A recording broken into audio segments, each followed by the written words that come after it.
사도신경 하시겠습니다. 전능하사 천지를 만드신 하나님 아버지를 내가 믿사오며 그 외아들 우리 주 예수 그리스도를 믿사오니 이는 성령으로 잉태하사 동정녀 마리아에게 나시고 본디오 빌라도에게 고난을 받으사 십자가에 못 박혀 죽으시고 장사한 지 사흘 만에 죽은 자 가운데서 다시 살아나시며 하늘에 오르사 전능하신 하나님 우편에 앉아 계시다가 저리로서 산자와 죽은 자를 심판하러 오시리라. 성령을 믿사오며 거룩한 공회와 성도가 서로 교통하는 것과 죄를 사하여 주시는 것과 몸이 다시 사는 것과 영원히 사는 것을 믿사옵나이다. 아멘. 찬송가 210장 시온성과 같은 교회 찬양하시겠습니다.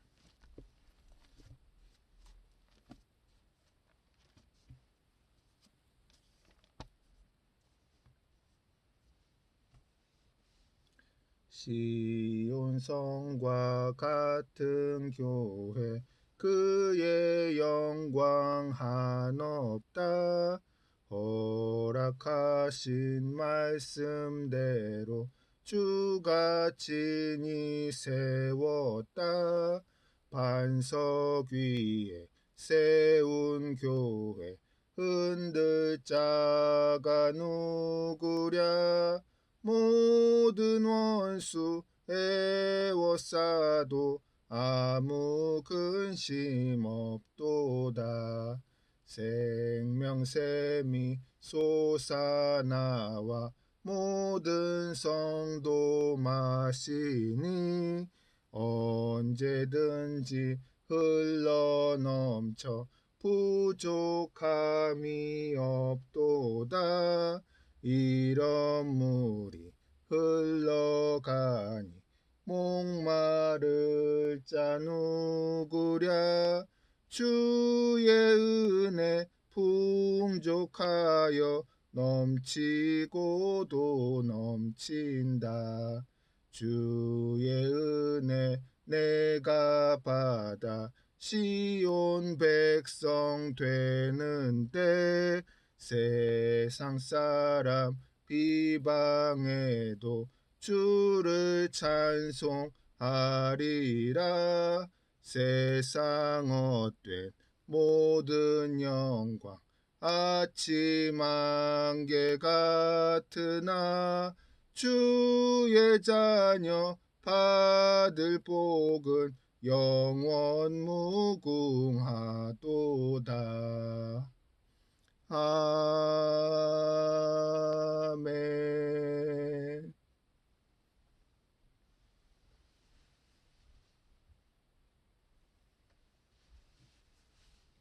기도하시겠습니다. 주님, 오늘은 빌립보서 4장 6절로 7절 말씀 염려치 말라라는 제목으로 설교합니다. 주님이 말씀들이 성도님들 마음밭에 뿌려져서 결실하고 성도님들 삶에서 실천되어짐으로써 주님의 선한 사역 이루어지게 하여 주시옵소서. 예수님 이름으로 기도합니다. 아멘.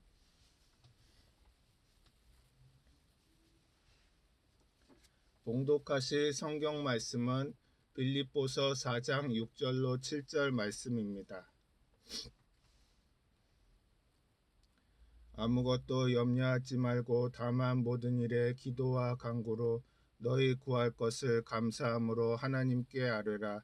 그리하면 모든 지각에 뛰어난 하나님의 평강이 그리스도 예수 안에서 너희 마음과 생각을 지키시리라. 아멘. 염려가 가득한 마음 가시떨기 엉겅퀴가 뒤덮은 세상살이입니다. 염려와 근심은 엄청난 스트레스를 마귀가 가져 질병을 뒤덮을 환경을 줄 수 있는 것입니다. 의사들은 스트레스를 만병의 근원이라고 말합니다. 흔히 우리는 푹 자면 피로와 스트레스가 다 해소될 것이라고 생각하고 있지만 실상은 그렇지 않습니다. 미국 펜스테이트 대학교 연구에 따르면 스트레스에 쌓인 채 잠이 들면 더 높은 스트레스 상태에서 잠이 깬다고 말합니다. 스트레스로 수면의 질이 떨어지면 다음날 스트레스가 더 증가하고 그래서 또다시 잠을 깊이 이루지 못하는 악순환에 빠지게 되는 것입니다. 그러므로 스트레스를 그냥 내버려 두어서는 안 됩니다. 반드시 해결해야 될 문제인 것입니다. 염려가 가득한 마음은 예수님께서 가시떨기에 휩싸인 밭이라고 말씀하셨습니다. 우리는 염려를 별것 아닌 것으로 생각하기 쉽습니다. 그러나 예수님께서는 염려 때문에 하나님의 말씀이 열매를 맺지 못한다고 말씀하셨습니다. 마가복음 4장 18절로 19절에 또 어떤 이는 가시떨기에 뿌려진 자니 이들은 말씀을 듣기는 하되 세상의 염려와 재물의 유혹과 기타 욕심이 들어와 말씀을 막아 결실하게 하지 못하는 자요라고 말하고 있습니다. 염려가 가득한 마음을 가시떨기에 비유해서 말씀하신 것입니다. 씨앗이 가시떨기에 떨어지면 열매를 못 맺는 것 같이 우리 마음에 염려가 가득하면 하나님의 말씀이 주어져도 열매를 맺지 못합니다. 고아의 아버지로 불리던 조지 뮬러는 믿음이 시작되는 곳에는 염려가 사라지고 염려가 시작되는 곳에는 믿음이 끝이 난다고 말했습니다. 염려는 믿음과 반대되는 것으로 염려를 물리치는 가장 좋은 방법은 기도인 것입니다. 빌립보서 4장 6절로 7절에 아무것도 염려하지 말고 다만 모든 일에 기도와 간구로 너희 구할 것을 감사함으로 하나님께 아뢰라. 그리하면 모든 지각에 뛰어난 하나님의 평강이 그리스도 예수 안에서 너희 마음과 생각을 지키시리라고 말씀하십니다. 염려가 들어올 때마다 기도로서 하나님께 맡겨야 하는 것입니다. 항상 기뻐하라, 쉬지 말고 기도하라, 범사에 감사하라고 말씀하셨는데 항상 기도를 어떻게 하느냐? 염려와 근심이 항상 다가오는 것이니까 염려와 근심이 다가오면 자다가 일어나다 먹다가 일하다가 하나님께 내어 맡겨야 하는 것입니다. 염려와 근심이 마음속에 들어오면 받아서 농구 선수가 볼을 던지듯이 하나님 여기 던집니다. 받아주십시오. 예수님 이름으로 기도합니다라며 시시각각으로 그렇게 마음에 없는 염려와 근심을 하나님께 맡기라는 것입니다. 오직 예수님만이 가시밭 엉겅퀴 같은 고통을 극복하고 반대로 마음의 평안과 기쁨과 희망을 주시는 것입니다. 고린도후서 4장 7절로 9절에 보면 우리가 이 보배를 질그릇에 가졌으니 이는 심히 큰 능력은 하나님께 있고 우리에게 있지 아니함을 알게 하려 함이라. 우리가 사방으로 우겨쌈을 당하여도 쌓이지 아니하며 답답한 일을 당하여도 낙심하지 아니하며 박해를 받아도 버림받지 아니하며 거꾸러뜨림을 당하여도 망하지 아니하고 라고 했습니다. 이것은 이와 같은 스트레스를 받아도 우리 속에 예수님이 계시면 넉넉히 극복한다는 것입니다. 사람들이 염려하고 걱정하는 것은 대부분 내일에 대한 것입니다. 하지만 우리는 내일 무슨 일이 일어날지 알 수가 없습니다. 야고보서 4장 14절에 내일 일을 너희가 알지 못하는도다. 너희 생명이 무엇이냐? 너희는 잠깐 보이다가 없어지는 안개니라고 말씀했습니다. 그러므로 내일 일을 염려하느라고 오늘 하루를 불행하게 사는 것은 어리석은 일입니다. 예수님께서는 그러므로 내일 일을 위하여 염려하지 말라. 내일 일은 내일이 염려할 것이요 한날의 괴로움은 그날로 족하니라고 말씀하셨습니다. 다음 날에는 추석 연휴가 있는데 연휴가 길어져서 지금부터 여행 떠날 계획을 세우고 준비를 하는 사람들이 많습니다.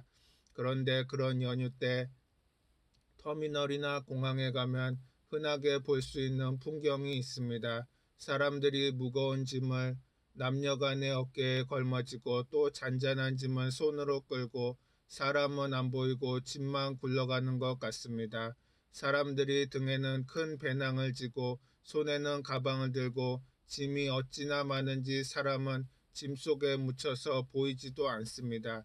그런데 우리의 삶이 그와 같습니다. 죄악의 큰 배낭을 어깨에 걸머지고 염려, 근심, 불안, 낙심하는 가방을 손에 들고 온몸에 수고하고 무거운 짐을 진 채 인생이라는 여행을 떠나는 것입니다.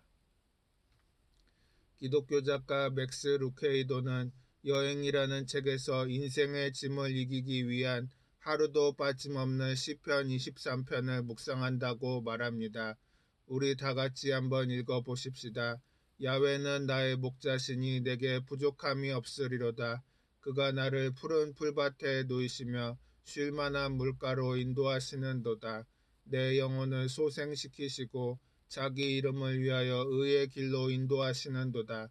내가 사망의 음침한 골짜기로 다닐지라도 해를 두려워하지 않을 것은 주께서 나와 함께 하심이라. 주의 지팡이와 막대기가 나를 안위하시나이다. 주께서 내 원수의 목전에서 내게 상을 차려주시고 기름을 내 머리에 부으셨으니 내 잔이 넘치나이다. 내 평생의 선하심과 인자하심이 반드시 나를 따르리니 내가 야훼의 집에 영원히 살리로다. 이 말씀을 읽고 묵상하면 거기에서 우리가 세상 짐을 내려놓을 수 있는 은혜를 받게 된다는 것입니다. 염려, 근심, 불안, 낙심 이런 것이 합쳐서 스트레스가 되는데 스트레스는 마음에 받지만 온 마음과 육체의 병의 근원이 되는 것입니다. 염려, 근심, 불안, 낙심과 같은 마음의 압박은 우리 건강을 해치는 스트레스입니다. 우리는 마음의 스트레스를 일시적인 것이라고 잘못 알고 있습니다. 사실 우리 심신의 건강의 60%가 스트레스에 의해서 좌우된다는 것을 알아야 하는 것입니다. 잠언 17장 22절에 마음의 즐거움은 양약이라도 심령의 근심은 뼈를 마르게 하느니라고 했습니다. 심령의 근심은 바로 스트레스를 말합니다. 스트레스는 뼈가 마르게 고통을 준다는 것입니다.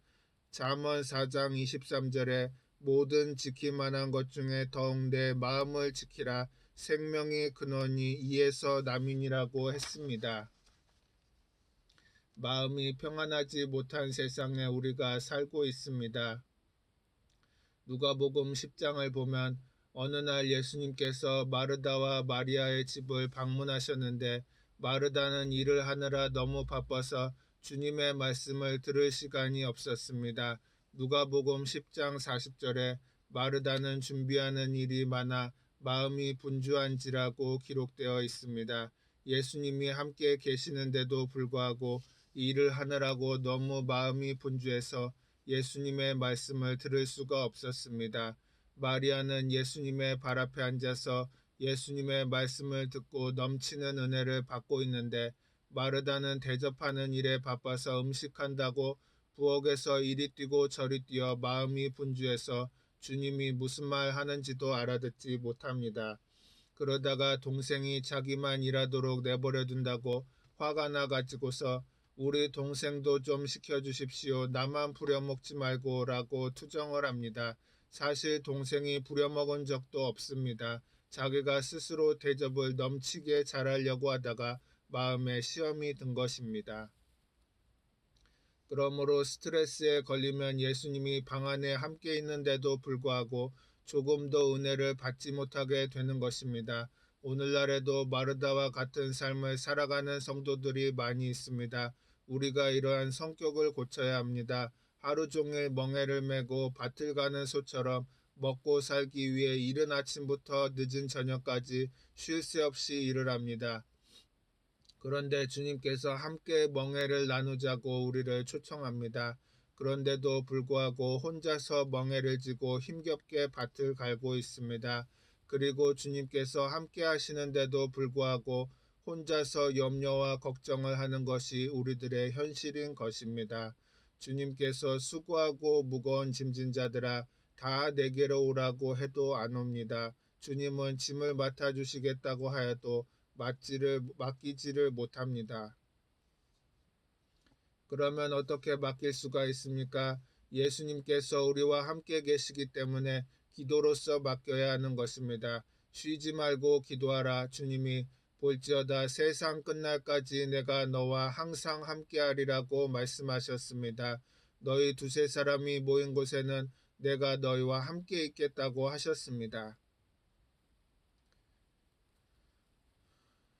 교회는 예수님이 충만히 이 자리에 계시는 것입니다. 맡겨야 합니다. 기도해서 맡겨야 합니다. 그냥 내버려 두어서 되는 것은 아닙니다. 주님께 나와서 죄를 회개하고 예수님의 보혈로 씻고 기도해서 짐을 맡기면 예수님이 우리의 짐을 맡아주시는 것입니다. 마가복음 11장 24절에 그러므로 내가 너희에게 말하노니 무엇이든지 기도하고 구하는 것은 받은 줄로 믿으라. 그리하면 너희에게 그대로 되리라고 했습니다. 또 고린도전서 2장 9절에 기록된 바 하나님이 자기를 사랑하는 자들을 위하여 예비하신 모든 것은 눈으로 보지 못하고 귀로 듣지 못하고 사람의 마음으로 생각하지도 못하였다 함과 같으니라고 했습니다. 주님이 우리를 위해서 엄청나게 예비해 놓았는데 우리가 그것을 알지 못한다고 탄식을 합니다. 예수님의 멍에는 쉽고 예수님의 짐은 가볍습니다. 주님께서 나의 짐은 쉽고 가볍다고 말씀하시는 것입니다. 우리 인생은 수고하고 무거운 짐을 지는 것이 보통의 생활인 것입니다. 마태복음 11장 28절로 30절에 수고하고 무거운 짐진 자들아 다 내게로 오라. 내가 너희를 쉬게 하리라. 나는 마음이 온유하고 겸손하니 나의 멍에를 메고 내게 배우라. 그리하면 너희 마음이 쉼을 얻으리니 이는 내 멍에는 쉽고 내 짐은 가벼움이라고 했습니다. 이스라엘에는 새끼 소는 어미 소 멍 안에 같이 들어가서 짐을 지고 나르거나 밭을 가는 것입니다. 우리의 멍에는 예수님의 목에 걸려 있고 그 밑에 우리를 들어오라고 하는 것입니다. 다른 사람을 보면 야 예수님과 함께 공동으로 짐을 지는구나 라고 생각하는데 실제로 가보면 예수님의 멍에 밑에 들어있지 자기 목에는 걸려있지도 않습니다. 지금 여러분이 주님 앞에 나가서 기도하면 여러분의 짐을 주님이 맡아주시는데 주님의 멍에 밑에 있는 여러분에게는 짐이 허리에 닿지도 않습니다. 그냥 구경하면서 따라가는 것입니다. 여러분이 주님께 엎드려 기도할 때 마음의 불안, 초조, 절망이 사라지고 넘치는 평안이 다가오면 통과됐습니다.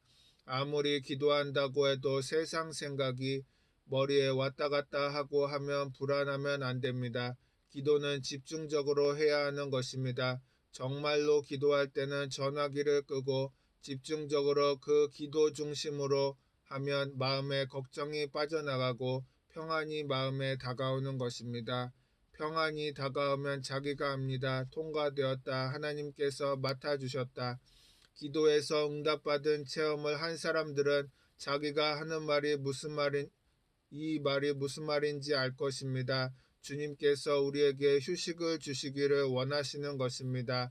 주님께서는 마음이 따뜻하고 유순하고 겸손하니 높은 사람만 주님께 갈 수 있는 것이 아니라 이 세상에 고통당하고 버림받은 사람도 예수님은 품 안에 품어주시는 것입니다.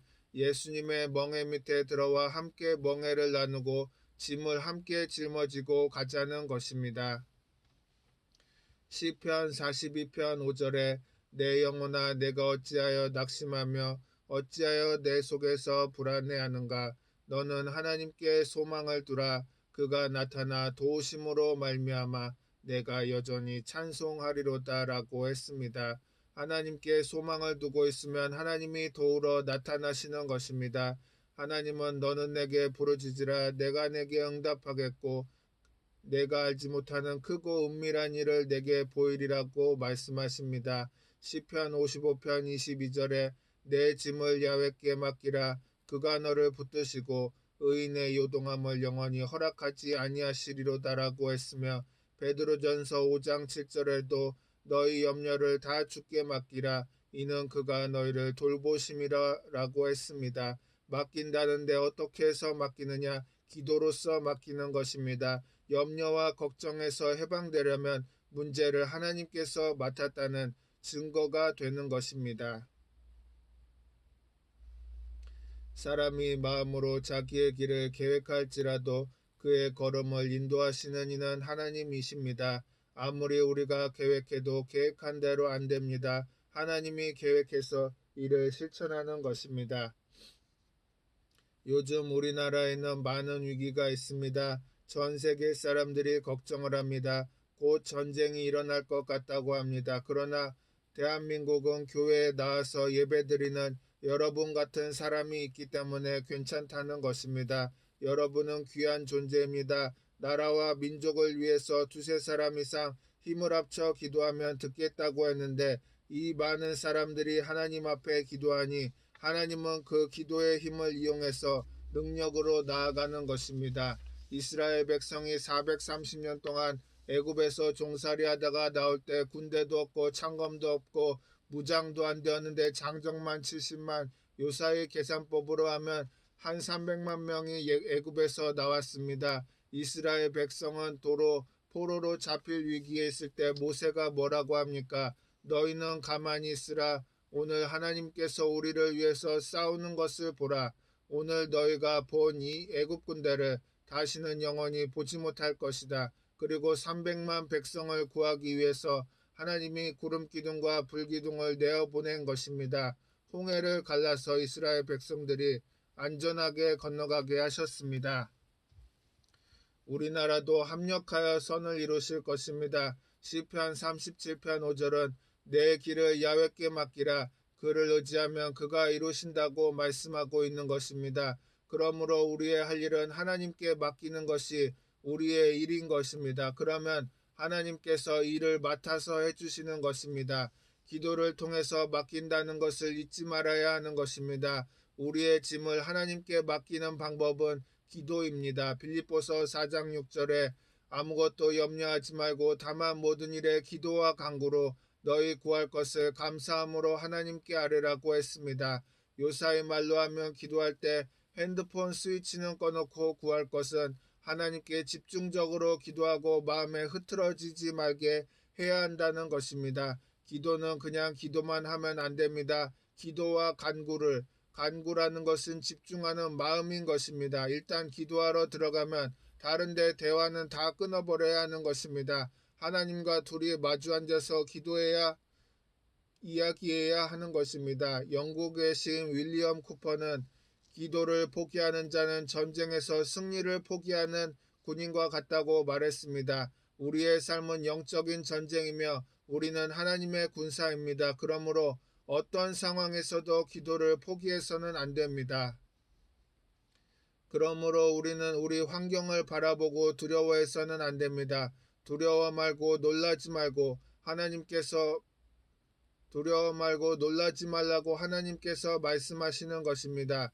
이사야 41장 10절에 두려워하지 말라 내가 너와 함께함이라 놀라지 말라 나는 내 하나님이 됨이라 내가 너를 굳세게 하리라 참으로 너를 도와주리라 참으로 나의 의로운 오른손으로 너를 붙들리라고 했습니다. 시편 91편 14절로 16절에는 하나님이 이르시되 그가 나를 사랑한즉 내가 그를 건지리라고 했습니다. 여기에 있는 사람은 찰싹 달라붙는 것을 의미하는 것입니다. 하나님이 이르시되 그가 나에게 찰싹 달라붙으니 내가 건지리라. 그가 내 이름을 한즉 내가 그를 높이리라. 그가 내게 간구하리니 내가 그에게 응답하리라. 그들이 환난당할 때 내가 그와 함께하여 그를 건지고 영화롭게 하리라. 내가 그를 장수하게 함으로 그를 만족하게 하며 나의 구원을 그에게 보이리라. 시편 91편 14절로 16절은 적어서 책상 앞에 두고 들어오며 나가며 이것을 읽습니다. 굉장히 마음에 큰 위로와 능력이 되는데 여러분도 바라볼 수 있는 곳에 말씀을 적어놓고 붙여놓고 들어오며 나오며 바라보십시오. 신앙에 도움이 됩니다. 말씀이 곧 하나님의 능력이니까 말씀이 여러분 마음속에 들어가서 용기와 힘을 주는 것입니다. 바알의 선지자 450인과 누가 참신인과 경쟁을 한 엘리야가 야훼의 불이 내려와서 자기가 내놓은 재물을 태운 뒤에 거짓 선지자들을 다 잡아서 기손 시내에서 죽였습니다. 뿐만 아니라 엘리야는 하나님께 기도하여 큰 비를 내리게 했습니다. 하지만 그 가운데 스트레스를 감당하지 못하자 그는 광야로 들어가서 나무 밑에 누워서 하나님이여 나를 죽여주십시오. 이제 볼일 다 봤습니다라며 낙심할 때가 있었습니다. 사람이란 스트레스를 받으면 좌절하고 맙니다. 이처럼 염려와 근심은 마음을 황무지가 되게 하고 신앙을 흔들어 놓습니다. 그러므로 염려와 근심을 물리쳐야 하는데 가장 좋은 방법이 기도인 것입니다. 하나님께 기도로 맡기면 하나님께서 기쁨과 평안을 주시는 것입니다. 염려와 근심은 제3자가 보기에는 아무것도 아닌 것 같습니다. 저 사람 아무것도 아닌데 꾀병한다고 염려와 근심 속에서 다른 사람의 위로도 받지 못합니다. 그러나 참으로 염려와 근심에 붙잡힌 사람은 주야로 마귀의 공격을 받습니다. 마음에 답답하고 고통스러운 것은 말로도 할 수 없고 육체의 병까지 들게 되고 환경의 황무지가 되도록 만드는 것이 염려와 근심인 것입니다. 데이비드 니븐이라는 사람은 나는 왜 똑같은 생각만 할까라는 책에 이런 이야기가 적혀 있습니다. 동일본 여객철도는 초고속 열차로 유명한데 이 회사가 다니가와 산을 통과하는 열차 노선을 개설할 때 큰 어려움을 당하게 됐습니다. 산을 관통하는 터널을 뚫어야 하는데 터널에서 물이 솟구쳐 올라와서 꽁꽁 묶이고 더 이상 나갈 수 없었습니다. 물을 터널 밖으로 빼내는 방법이 있긴 하지만 비용이 너무 많이 들고 시간도 너무 오래 걸리는 것입니다. 그런데 그 터널은 뚫어놓고 물이 터널에 가득해서 완전히 회사가 파산하게 되었는데 거기에 정비공 한 사람이 하도 목이 말라서 터널에서 나오는 물을 한 컵 마셔보니까 기가 막히게 맛이 있습니다. 그래서 에라 내가 이거 병에다 담아다가 팔아야겠다 그래서 상사에게 이게 기가 막히게 맛있습니다. 이거 팝시다. 그래서 조사를 해서 보니까 수백 년 동안 눈이 그 산 위에 내려서 땅에서 들어간 눈의 물인데 광물질까지 녹아 있어서 굉장히 약물입니다. 그래서 얼씨구나 절씨구나 그 물을 팔아보니까 철도 요금을 받는 것보다 더 좋습니다. 그래서 큰 환란이 정비공 한 사람의 생각이 비약적인 생각을 함으로 말미암아 그 물을 지금도 팔고 있는데 일본에서 가장 잘 팔리는 물이 되어 있습니다. 이제는 동굴에서 물이 나오는 것을 너무나 고맙게 생각하고 있습니다. 전에는 물이 안 나오기를 원했는데 지금은 나오라 나오라 더욱 나오라 그러고 있다는 것입니다. 문제라고 생각만 하지 말아야 합니다. 여러분에게 어려움이 다가오거든 문제만 생겼다고 말하지 말고 이 문제를 해결할 수 있는 생각을 발휘하시길 바랍니다. 인생의 어려움을 무조건 문제라고 생각하면 답이 보이지 않습니다. 생각을 바꿀 때 답이 보이는데 하나님의 말씀을 읽고 기도하면 성령이 생각을 바꾸게 해주시는 것입니다. 최고의 스트레스 해결법이 있습니다. 스트레스 연구로서 대가인 한스 셀리에 박사는 하버드 대학에서 고별 강연을 했습니다. 그런데 강연이 끝나고 나올 때 온 학생과 교수들이 일어나서 박수갈채를 했습니다. 그런데 한 학생이 뛰어나오더니만 이 한스 박사님의 가는 길을 막았습니다. 박사님, 우리가 스트레스 홍수 시대를 살아가야 하는데 스트레스를 해소할 수 있는 비결을 한 가지만 말씀하고 가십시오. 그러자 셀리의 박사는 그 학생 얼굴을 빤히 들여다보고 있더니만 한마디를 했습니다. 어프리시에이션 그리고는 나갔습니다. 여러분 영어를 아는 사람은 어프리시에이션이라는 말은 고맙다는 말인 것입니다. 감사라는 말인 것입니다. 스트레스 전문가가 제안한 스트레스 해소의 최고 비결은 감사라는 것입니다. 좋은 때는 좋아서 좋고 안 좋을 때는 좋아질 것이니 좋고 고통은 기도할 수 있는 시간을 만들어주니 좋고 감사하게 생각하면 만사가 다 오케이 감사인 것입니다. 불평을 하기 시작하면 끝이 없이 불평을 말하는 것입니다. 여러분 감사합니다. 저보고 감사하다는 말을 해주십시오. 그저 감사한 것이 해결 방책인 것입니다. 천막교회 개척할 때 남대문에 장사를 하는 피난민 할아버지 한 사람이 교회에 참석해서 제일 오랫동안 새벽 기도를 합니다. 그래서 무슨 말을 저렇게 많이 하냐 싶어서 가서 가만히 들여다보니까 하나님 그저 감사합니다. 그저 감사합니다. 그저 감사합니다. 조금 있다가 다른 말을 하는가 싶어서 또 가보면 또 계속해서 그저 감사합니다. 그저 감사합니다. 할아버지 의구 깜짝 놀랍니다. 아니 무슨 기도가 늘 그저 감사합니까? 그러니까 저보고 잔소리해봤자 하나님이 시끄럽기만 하고 아무런 도움이 안 됩니다. 하나님이 해주신 것은 다 감사한 것밖에 없습니다. 북한에서 살 때 고통 속에서도 살아남은 것이 감사하고 피난 생활 속에 안 죽겨 옮겨온 것이 감사하고 대한민국에 와서 자유의 기운에 흠뻑 만취하면서 살 수 있으니 감사하고 천막교회가 있어서 감사하고 전도사님이 있어서 감사하고 다 감사한 것밖에 없지 않습니까? 그 영감님 덕분에 굉장히 큰 기도의 비결을 배웠습니다. 그때부터 시작해서 기도가 할 말이 없으면 그저 감사합니다. 그저 감사합니다. 그저 감사합니다. 그런데 하버드 대학의 한스 셀리에 박사도 이제야 발견했습니다. 스트레스를 이기는 길은 감사한 길밖에 없다. 일찌감치 알았으면 하버드 대학 교수가 될 것인데 그랬습니다. 데살로니가전서 5장 18절에 범사에 감사하라 이것이 그리스도 예수 안에서 너희를 향하신 하나님의 뜻이니라고 말씀하고 있는 것입니다. 모든 문제를 주님께 하려고 하나님께 감사와 찬송을 드릴 때 영혼이 잘됨같이 범사에 잘되고 강건하게 되는 것입니다. 그러므로 우리가 세상에 살면서 염려와 근심, 초조와 절망, 두려움을 극복하고 살아야 하는 것입니다. 염려, 근심, 불안, 초조, 절망이 없는 세상에 살 수 있는 것입니다. 기도하시겠습니다.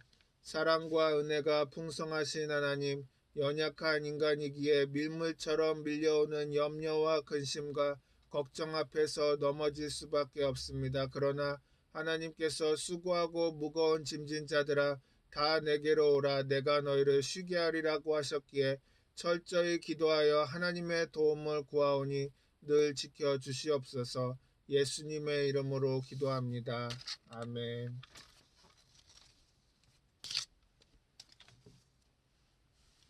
찬송가 240장 주가 맡긴 모든 역사 찬양하시겠습니다.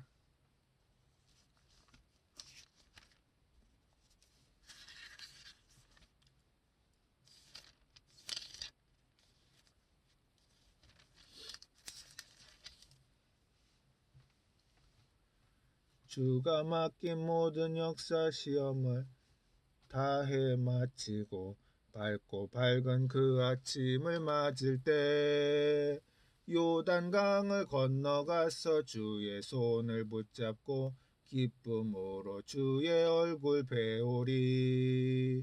나의 주를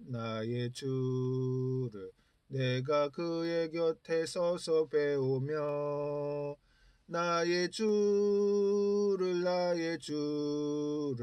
손에 못자국을 보아 알겠네.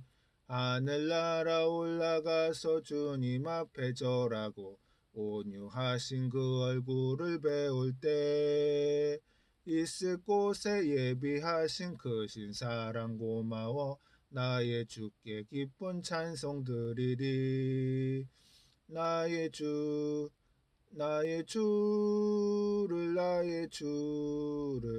내가 그의 곁에 서서 배우며 나의 주를 손에 못자국을 보아 알겠네. 이 세상을 일찍 떠난 사랑하는 성도들 나를 맞을 준비하고 있겠네. 저희들과 한 소리로 찬송 부르기 전에 먼저 사랑하는 주를 배우리. 나의 주를 내가 그의 곁에 서서 배우며 나의 주를 손에 못자국을 보아 알겠네.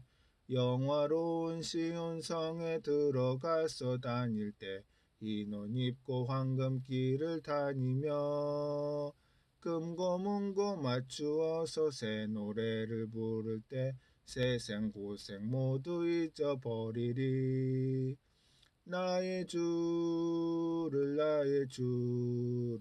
내가 그의 곁에 서서 배우며 나의 주를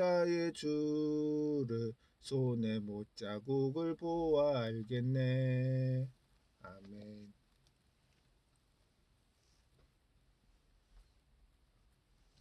주기도문 하시겠습니다. 하늘에 계신 우리 아버지여, 이름이 거룩히 여김을 받으시오며 나라가 임하시오며 뜻이 하늘에서 이루어진 것 같이 땅에서도 이루어지이다. 오늘 우리에게 일용할 양식을 주시옵고 우리가 우리에게 죄 지은 자를 사하여 준 것 같이 우리 죄를 사하여 주시옵고 우리를 시험에 들게 하지 마시옵고 다만 악에서 구하시옵소서. 나라와 권세와 영광이 아버지께 영원히 있사옵나이다. 아멘.